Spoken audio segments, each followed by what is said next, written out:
कुदळ आणू काय?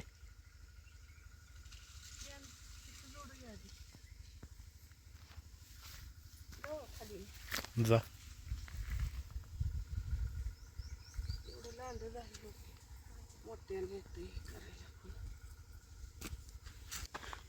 ही पॅन्ट नाईट पॅन्टपेक्षा कम्फर्टेबल आहे. ही जीन्स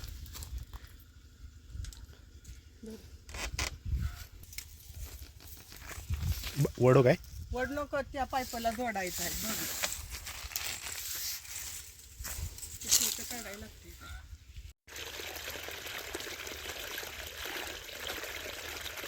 तो तुकडा जोड तिथं खाली पडतो.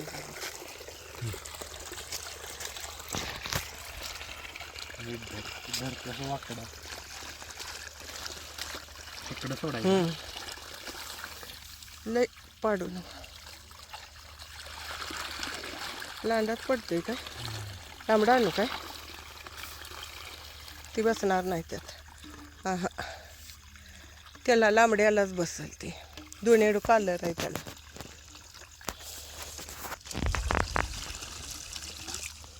जाऊ दे. बसला.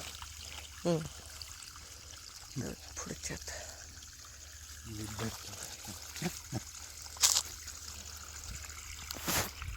गुंडा पक्की तर कातरणार फुटणार नाही फुटत. त्या तिकडे लावायचं ते.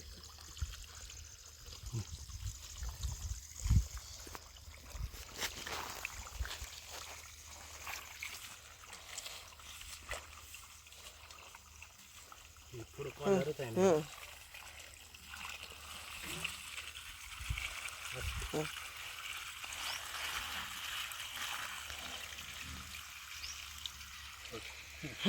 आता खाली केला होता.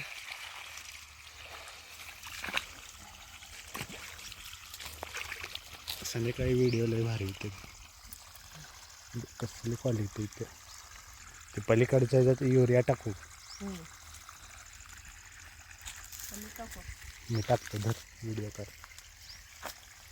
इकडे दार कराय मग याला पाहिजे. याला उशीर लागेल. त्यात बी जाते वाटते इकडे.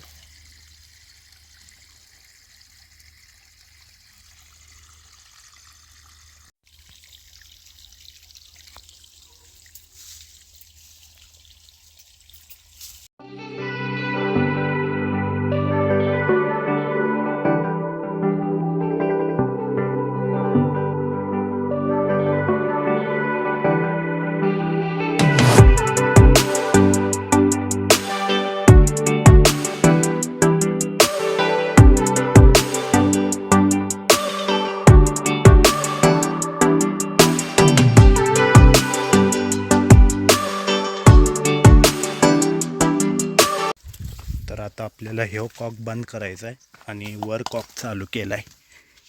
तर ह्याला बंद करूया जेणेकरून पाणी खाली येऊ नये आणि वरचं पाणी वर पडावं. तर 3 फेजची लाईट गेल्या.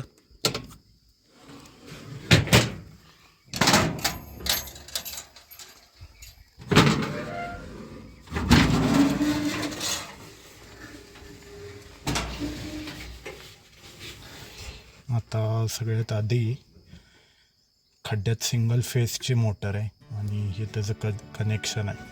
तर मला ही वायर या फ्यूजमध्ये लावायला लागणार आणि त्यानंतर खाली ऑटो चालू करायला लागणार.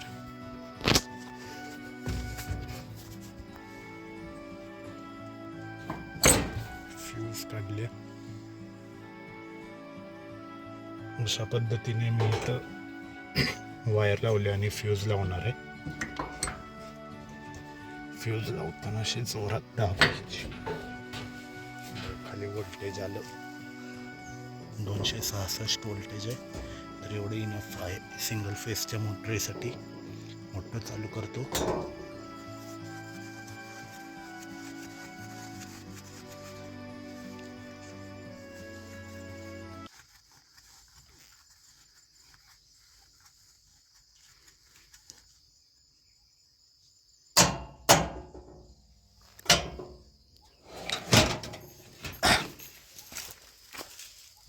चालू केलंय. हे आहे आमचं शेततळ आणि आम्ही ह्याच्यात पाणी साठवतो आणि उन्हाळ्यात पाण्याची लेवल वगैरे खाली गेली तर हेच पाणी आम्ही शेतीसाठी वापरतो.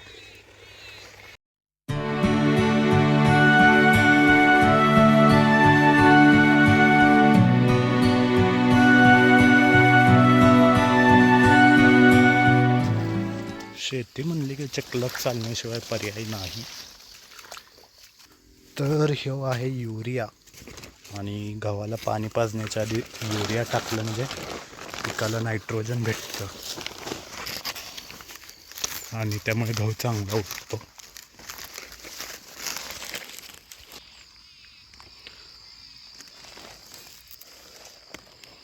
कडावर नाही गेला अजून, मध्ये आहे तिथं.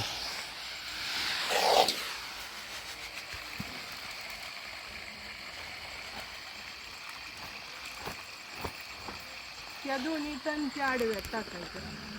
कुठल्या दोन्ही? ही ती आणि त्या ह्याच्यात आडव्यात ह्याला तिला नाही टाकायचं, लसूण आहे